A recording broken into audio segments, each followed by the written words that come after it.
വലിയ രൂപത്തിൽ സാമൂഹ്യ മാധ്യമങ്ങളിൽ അധിക്ഷേപിക്കപ്പെട്ടിട്ടുള്ള ദ്വയാർത്ഥ പ്രയോഗങ്ങളിലൂടെ ഒരു സ്ത്രീയുടെ അന്തസ്സിനെ എത്രത്തോളം മുറിവേൽപ്പിക്കാൻ കഴിയും എന്നുള്ള രൂപത്തിൽ ഉള്ള ഒരു സംഭവം ഉണ്ടായപ്പോൾ അതിന് എതിരായിട്ട് പ്രതികരിക്കാൻ തയ്യാറായിട്ടുള്ള ഒരു സിനിമാ നടിയുടെ പരാതിയിൽ പോലീസ് കേസെടുത്തു.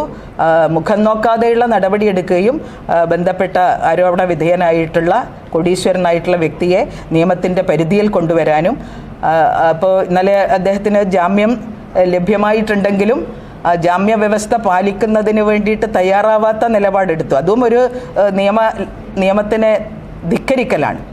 നിയമപരമായിട്ടുള്ള അവകാശങ്ങൾ എല്ലാവർക്കും ഒരേപോലെയാണ് എന്ന് കാണുന്നുണ്ടെങ്കിലും ജാമ്യ വ്യവസ്ഥ അനുസരിച്ച് വേണം ആരും ജാമ്യം കിട്ടിക്കഴിഞ്ഞാൽ പുറത്തേക്ക് വരാൻ. അതിന് പോലും തയ്യാറാവാത്ത ഒരു നിലപാട് കൂടി അദ്ദേഹത്തിൻ്റെ ഭാഗത്തു നിന്നുണ്ടായി എന്നുള്ളതാണ് കാണുന്നത്. ഇപ്പോൾ ജാമ്യം ലഭ്യമായിട്ട് പുറത്തേക്ക് വന്നിട്ടുണ്ട് എന്നാണ് തോന്നുന്നത്. ഏതായാലും ബഹുമാനപ്പെട്ട കേരള ഹൈക്കോടതി ഈ കേസുമായി ബന്ധപ്പെട്ടുകൊണ്ട് വളരെ ശക്തമായിട്ടുള്ള ഭാഷയിൽ ഈ കേരളത്തിൽ എങ്ങനെയാണ് നിയമങ്ങൾ നടപ്പിലാകേണ്ടത് എന്നതിനെക്കുറിച്ച് ദ്വയാർത്ഥ പ്രയോഗങ്ങൾ നടത്തിയിട്ടുള്ള ആൾ തന്നെ അഭിഭാഷകൻ മുഖേന പറഞ്ഞു പോയിട്ടുള്ളത് തെറ്റാണ് എന്ന് സമ്മതിച്ചതിൻ്റെ അടിസ്ഥാനത്തിലാണ് അദ്ദേഹത്തിന് ജാമ്യം ലഭ്യമായിട്ടുള്ളത്.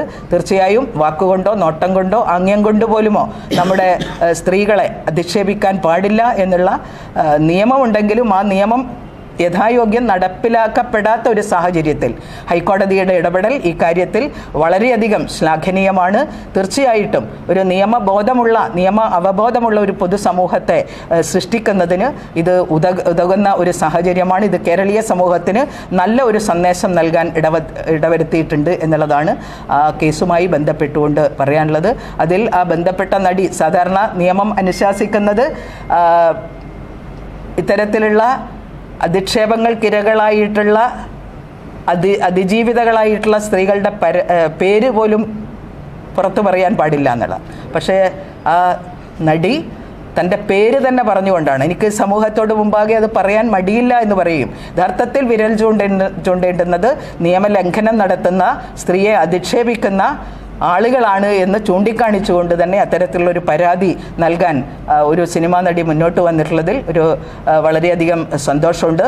സ്ത്രീകൾക്ക് അന്തസ്സോടെ ആത്മവിശ്വാസത്തോടെ ജീവിക്കാനുള്ള ഒരിടമായിട്ട് ഈ കേരളത്തെ മാറ്റിയെടുക്കാൻ കഴിയും എന്നുള്ള ഒരു തരത്തിലേക്ക് കേരളീയ സമൂഹം മുന്നോട്ട് പോകുന്നു എന്നുള്ളത് 2025 വർഷം പിറന്നു വീണപ്പോൾ തന്നെ അത്തരത്തിലുള്ളൊരു സാഹചര്യം സൃഷ്ടിക്കപ്പെടുന്നു എന്നുള്ളത് സാമൂഹ്യ മാധ്യമങ്ങളിലൂടെ എന്ത് വൃത്തികേടും പറയാനുള്ള സ്വാതന്ത്ര്യമുണ്ട് എന്ന് ധരിച്ചു വെച്ചിട്ടുള്ള ആളുകൾക്കെതിരായിട്ടുള്ള ഒരു സന്ദേശം കൂടിയായിട്ട് മാറുന്നു എന്നുള്ളതാണ്. എന്ത് വൃത്തികേടും പറഞ്ഞുകൊണ്ടിരിക്കുന്ന ഒരവസ്ഥയാണ് സാമൂഹ്യ മാധ്യമങ്ങളിലൂടെ ഇന്ന് ഉണ്ടാവുന്നത്. അപ്പോൾ പുതിയ തലമുറക്ക് അത് തെറ്റാണ്, നിയമവിരുദ്ധമാണ് എന്ന് കാണുക മാത്രമല്ല കേരളത്തിലെ സൈബർ പോലീസ് വിങ്ങിൻ്റെ ഒരു ഇടപെടൽ. സൈബർ നിയമങ്ങളുണ്ടെങ്കിലും പലപ്പോഴും പോലീസ് അറച്ചു നിൽക്കുകയാണ്. ഇത്തരത്തിലുള്ള പരാതികൾ അയച്ചു കഴിഞ്ഞാൽ സൈബർ സെല്ലിൻ്റേതായിട്ടുള്ള പോലീസിൻ്റെ ഒരു സൈബർ വിങ് തന്നെ കേരളത്തിലുണ്ട്.